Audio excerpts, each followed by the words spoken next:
ಮನ್ರೇಗಾ ಅನ್ನೋದಕ್ಕಿಂತ ಹೆಚ್ಚಾಗಿ ನಾವಿವಾಗ ಮಾಡಿರೋದು ಕರ್ನಾಟಕ ರಾಜ್ಯದಲ್ಲಿ ಏನು ಕೂಲಿಗಾಗಿ ಕಾಡು ಅಂತ ಇದ್ದಿತ್ತು ನರೇಗಾ, ಅದನ್ನು ವಿಕಸಿತ ಭಾರತ ಜಿ ರಾಮ್ಜಿ ಅನ್ನೋ ಹೆಸರನ್ನು ಮಾಡಿ ನಾವೇನು ಹಿಂದೆ ಕೊಡ್ತಾ ಇದ್ದೀವಿ ಹಣ, ಅದಕ್ಕಿಂತ 17,000 ಕೋಟಿ ರೂಪಾಯಿನ ರಾಜ್ಯ ಸರ್ಕಾರಕ್ಕೆ ಜಾಸ್ತಿ ಕೊಡ್ತಾ ಇದ್ದೀವಿ. 4,40,40,000 ಮೇಲ್ಪಟ್ಟು ಬೋಗಸ್ ಕಾರ್ಡ್ಗಳಿದ್ದು JCBಯಲ್ಲಿ ಕೆಲಸ ಮಾಡಿಸಿ ಎಲ್ಲ ಒಂದು ಕಡೆ ಕೂಲಿಗಾಗಿ ಕಾಳಿ ಅಂತ ಹೇಳಿ ಕೊಡ್ತಾಯಿದ್ರು, ಕೆಲವು ಕಡೆ ಏನೂ ಮಾಡ್ತಾ ಇರಲಿಲ್ಲ. ಅದಕ್ಕೋಸ್ಕರವಾಗಿ ಇದು ಇರದ ಲೋಪಗಳನ್ನು ಸರಿಪಡಿಸೋದಕ್ಕೋಸ್ಕರವಾಗಿ ಎಲ್ಲ ರಾಜ್ಯಗಳ ಒಪಿನಿಯನ್ನು ಕೂಡ ತೆಗೆದುಕೊಂಡು ಎಲ್ಲ ರಾಜ್ಯಗಳ ದೇಶದಲ್ಲಿ ಇರ್ತಕ್ಕಂಥ ಎಲ್ಲ ರಾಜ್ಯಗಳ ಒಪಿನಿಯನ್ ತಗೊಂಡು ಈ ಕೆಲಸವನ್ನು ಮಾಡಿದ್ದಾರೆ.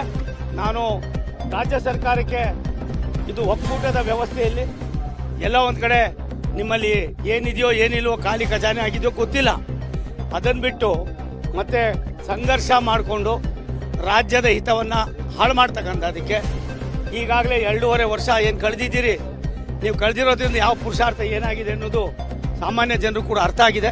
ಇದಕ್ಕೆ ದಯವಿಟ್ಟು ಅವಕಾಶ ಕೊಡಬೇಡಿ. ನೀವು ಕೊಟ್ಟಿದ್ದೆ ಆದರೆ ನಮ್ದೇನು ತಕರಾಲಿಲ್ಲ.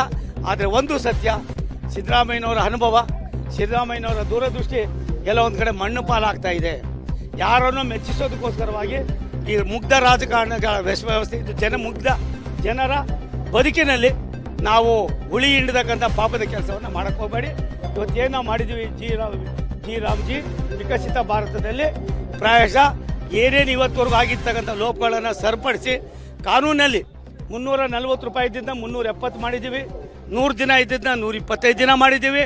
ಮತ್ತು 3 ವರ್ಷ 4 ವರ್ಷ ಆದರೂ ಕೂಡ ಅವರಿಗೆ ಕೂಲಿ ಕೊಡ್ತಾ ಇರಲಿಲ್ಲ.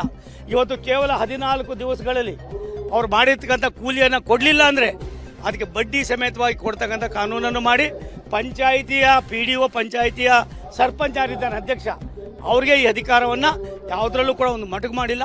ಆದ್ದರಿಂದ ಈ ರೀತಿಯಾಗಿ ತೀಕ್ಷ್ಣವಾದ ಒಂದು ಕೆಲಸಗಳಾಗುವಾಗ, ಬಡವರಿಗೆ ಅನುಕೂಲ ಆಗುವಾಗ, ಎಲ್ಲ ಒಂದು ಕಡೆ ಪಾರದರ್ಶಕವಾಗಿ ಸರ್ಕಾರಗಳು ನಡೆಯುವಾಗ ನೀವೆಲ್ಲ ಒಂದು ಕಡೆ ನೀವು ಮಾಡಿರ್ತಕ್ಕಂಥ ಕೆಲವು ಉಳುಕುಗಳನ್ನು ಸರಿಪಡಿಸ್ಕೊಳ್ಳೋದು ಬಿಟ್ಟು ಈ ರೀತಿಯಾಗಿ ಹುಡಿಕೊಂಡು ಹೋಗಿ ಕಾನೂನು ಚೌಕಟ್ಟಿನಲ್ಲಿ ನೀವೇನು ಮಾಡಬೇಕು ಮಾಡಬೇಕು ಅಂತಿದ್ರೋ ರಾಜ್ಯಕ್ಕೆ ಒಂದು ಮಾರಕವಾದ, ರಾಜ್ಯಕ್ಕೆ ಒಂದು ಕುತ್ತನ್ನು ತರ್ತಕ್ಕಂಥ ರಾಜ್ಯ ಭಾರತ ಸರ್ಕಾರದ ವ್ಯವಸ್ಥೆಯಲ್ಲಿ, ಒಕ್ಕೂಟದ ವ್ಯವಸ್ಥೆಯಲ್ಲಿ ಎಲ್ಲ ಒಂದು ಕಡೆ ಜನರ ಮನಸ್ಸನ್ನು ಕೆತ್ಕತಕ್ಕಂಥದ್ದು.